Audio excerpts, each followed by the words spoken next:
Hello again, everyone. We're happy to be back from the brief hiatus. Charisma had a migraine, her first migraine, so we needed to focus on her health, and she's feeling better now. Yeah. So I'm sure some of you may have experienced migraines before, but it takes a lot out of you that day, but then, days following, migraine can last up to several days, or your brain is like sore for several days. The symptoms, they're still around for a little bit, so. But like we said, we're happy to be back and bringing another Spinal Cord Injury Awareness Month video. And we will make up for last week's video that we missed. We might just have to stretch into October. Yeah, but that's okay. Yeah, that's okay. So today we're going to talk about wheelchairs and what's really important on your wheelchairs, which is basically everything, because every part of the wheelchair has a function. So we want to tell you guys about what makes the wheelchair work. Yeah, and then how to also find the best wheelchair for you, whether it's a manual chair, a power chair, whichever chair it may be, just finding the best one that suits you. Right. So there are a ton of pieces, and we'll go through them individually. Yeah. Where should we start? Well, let's start with the chair, The frame? The frame of the chair, yeah. I guess we should start, choosing between a manual and a power chair. Let's talk about that, the difference between a manual and a power chair. Right, so the biggest difference, obviously, is the manual, you're going to be pushing yourself, and in a power, you're going to be either working a toggle or you're going to be using a sip and puff to drive the chair. And obviously, there are pros and cons for both. I choose to use this chair, which is a hybrid between manual and power, because I have power assist wheels, and we'll explain that in a second. And I really enjoy pushing myself around, the physicality of it, and it helps me stay fit a little bit. So I do have a power chair, but this is my preferred choice. Yeah. So with his manual chair, oftentimes environments and facilities aren't accessible, and they have like a little threshold. So with his manual chair, we're able to tilt him backwards and get him up there. So that's a really good benefit. Whereas if he had a power chair, I wouldn't be strong enough to really do it necessarily. Right. I mean, there's always a way, but it just depends on how steep that threshold is or boundary that we're trying to get over. Sometimes there's not a way. If there's too many stairs, then there's really no solution. No. So yeah, the manual also gives you that flexibility of bumping up curbs and some stairs and stuff like that. When you're doing all that bumping in a manual chair, you got to consider the right frame. Yes. And so I have a pretty heavy duty frame. It's a quickie chair, and I have a easy lock attached to it, so it's a rigid frame. A lot of frames will collapse, and that makes it easier for people that are able to transfer into their cars to break down their chair, so they can rip off the wheels, take down their chair, and put it in the back. But mine does not do that. It's very rigid. That makes it stronger. And the easy lock, if you've watched some of our past videos, you'll know what it's for. But if you haven't, it's for when I'm driving. Yeah. So when I back up onto my lift to get into the truck, there's a mechanism there that the easy bolt will slide into, and it locks me in, which is great, because then I don't have to worry about using these straps onto all these different points in my chair to strap me down. I just have to get into my little locking mechanism. Yeah. That's really nice. And there's no way once that thing is locked that I'm going anywhere, which gives me a little security when I'm driving to know that I'm good. Yeah, it's awesome. Also, another big component of wheelchair shopping is getting the right cushion for you. The whole idea with your seat cushion is you don't want to get pressure sores on your butt. And you have this little sharp part on the bottom of your spine, which Charisma informed me in our last video was the coccyx, kind of pointing down. Call your coccyx. Your coccyx. Yeah. When you're sitting down, that's poking into the seat cushion all day long. So you want to have something there that's going to disperse the weight. Yeah. And so there's gel and foam hybrids. There's totally gel. Actually, I don't know if there's totally gel. No, there's totally gel. I've seen totally gel. Yeah. So Cole has a J Fusion cushion. So it's a little bit of a hybrid again. We like to use the word hybrid, but it is part gel on the part where his butt sits, and then the front part of it is foam. And there's also the Rojo cushion, which someone had asked if using an A crate kind of thing under your chair would be beneficial for a seat cushion, but they have that, which is called the Rojo cushion. So it's essentially the same concept. But it's filled with air instead of foam. Yeah. And so you got to fill up your bladder, and so there are your bladder? The air bladders. Oh. Yeah. What? It's a different bladder. So with the air cushion, there are pros and cons with everything, and that one, if it deflates, then you're at risk of sitting on your hard metal bottom of your seat, and that can give you a sore way faster than anything else. So you gotta make sure that you're pumping it up. But then with the gel cushion, all of that gel might be pushed over to the side, so then your coccyx is just hitting the foam, and then that's not the best. So we got to make sure the gel is in the right spot every time we transfer into the chair. Yeah. There's give and take with every cushion. Cole has a very thick cushion. I do? So you have a pretty thick cushion, yeah. I think when we take it on the plane, people are like, oh, like, why don't you sit on the cushion on the plane? And it's like, his cushion's way too thick. Like, you'd be way too tall if he sat 6'3" plus a few inches of my cushion. Yeah. I'll be hitting the top, you know. Yeah, so we have a different cushion that we use specifically for airplanes. That works perfectly fine. What else? Seatbelts. Seatbelts is a very important part. Not everyone uses a seatbelt, but Cole needs a seatbelt, especially with this chair. Yeah. If I ever hit a bump or something, I want to know that I'm not going to just fall out onto the ground, because if I ever hit the ground, I'm kind of screwed, especially if I'm alone. So I don't want to leave my chair. So I have my seatbelt here, and that keeps me nice and snug. I also have a chest strap that I use as well when I'm driving, because since I don't have core, I might fall over to the side. So it's just another layer of protection. Yeah. To make sure I don't die. Did you used to use your chest strap before? Like when you were first injured, did you use a chest strap more often? Did you only use it in the car? In the very beginning, I did, but my physical therapist didn't want me to have a chest strap all day long, and I didn't really want to wear a chest strap all day long either. I just want to have the least amount of stuff to do every day. So I started working on my balance and staying upright, and so now I only need the chest strap when I'm driving. Yeah. Speaking of balance, though, something that helps a lot with my balance are my canes right here. Oh, yeah. Whenever I fall over, the canes are my saving grace. So I go down, and then I can hook my arm and then pull myself back up. Since, again, no core, gotta have a way up. So my canes are the perfect tool. Yeah, we did a video, I think, recently, and Cole demonstrated him, like, doing weight shifts, and someone commented and said, oh my gosh, you have so much core strength. And I don't think people...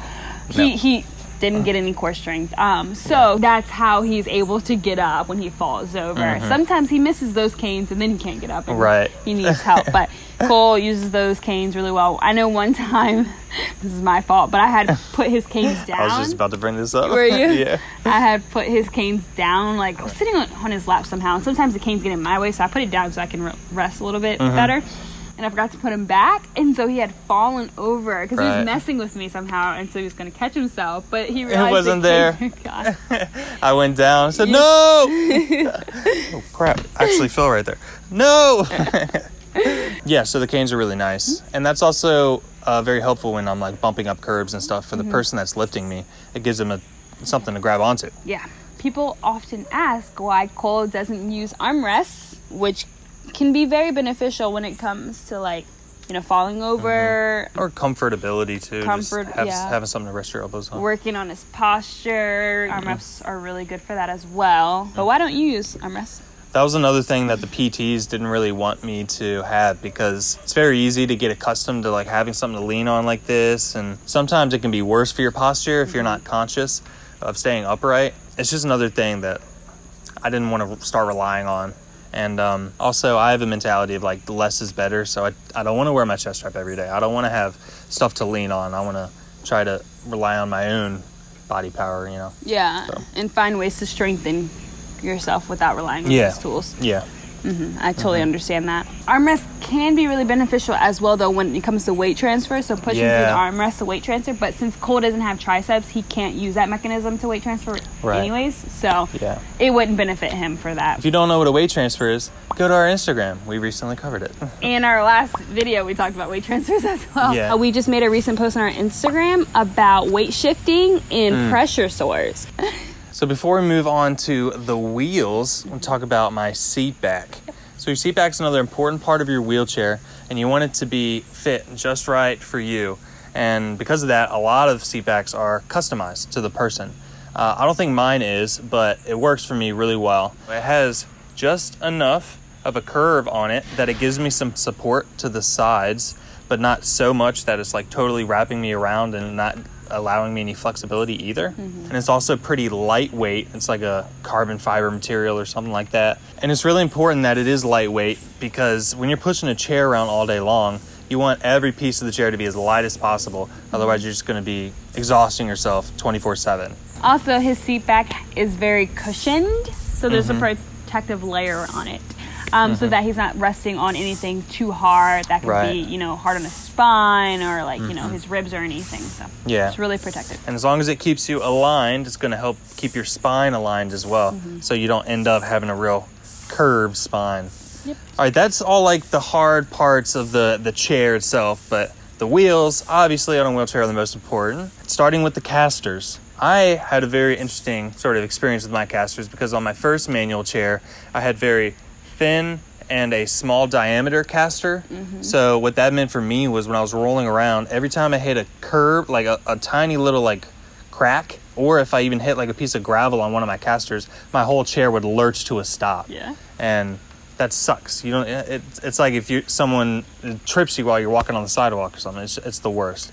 So on my next chair, I made it a priority to get thicker casters with a wider diameter, so that wouldn't be a problem. I also got these frog legs, which are really cool too. They're shock absorbent. So when he hits like a little curb or like a little crack in the curb, he doesn't just hit it and go like flying. Like his chair doesn't just abruptly stop. Those casters absorb that impact, and then he's able to, you know, go over it easier than before not having the frog legs. And that was so nice. As soon as I got my frog legs, I started running over cracks and stuff on purpose just because it felt so smooth. I was like, wow, freedom. It's awesome. Really nice. It is really nice. So moving on from those little wheels, the front caster wheels, we'll talk about his big wheels. Big wheels. Yeah, which are emotion wheels. Yes, which means they're power assist. And I love my power assist wheels because it allows me to be in my manual chair. Without my hand function and without tricep function, which a lot of your push motion is your triceps, I wouldn't be able to be in a manual chair. So the power assist is super helpful. And how it works is the push rim on these wheels, where it connects to the main wheel, is housed between two sensors. There's a sensor here and a sensor here, and it floats in the middle. So when I push the push rim forward and it hits the sensor on this side, that tells the computer and my wheel to activate the motor and advance me forward. Same thing if it hits the wheel on the back side, it'll take me backwards.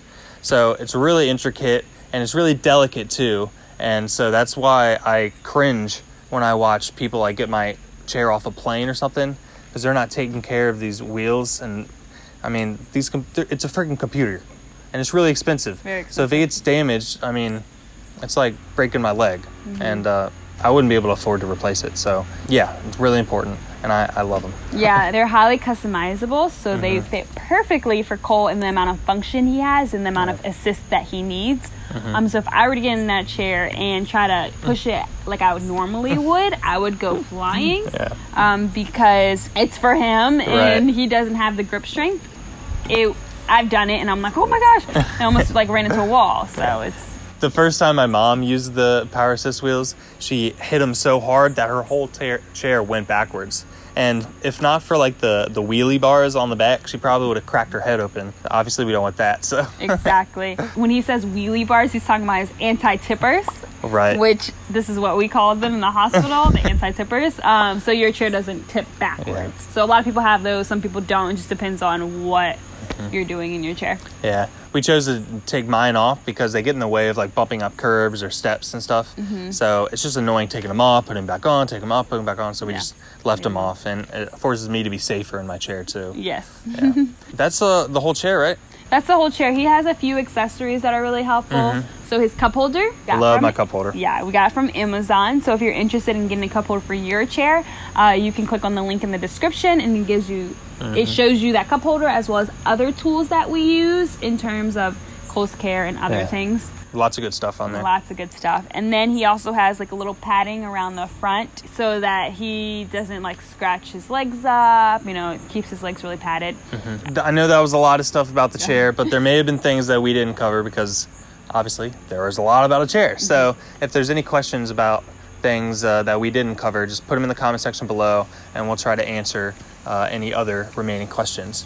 But as always, thank you for watching. Thank you for watching. Don't forget to like, comment, share, subscribe, and stay positive. Yay. Peace out. Get it.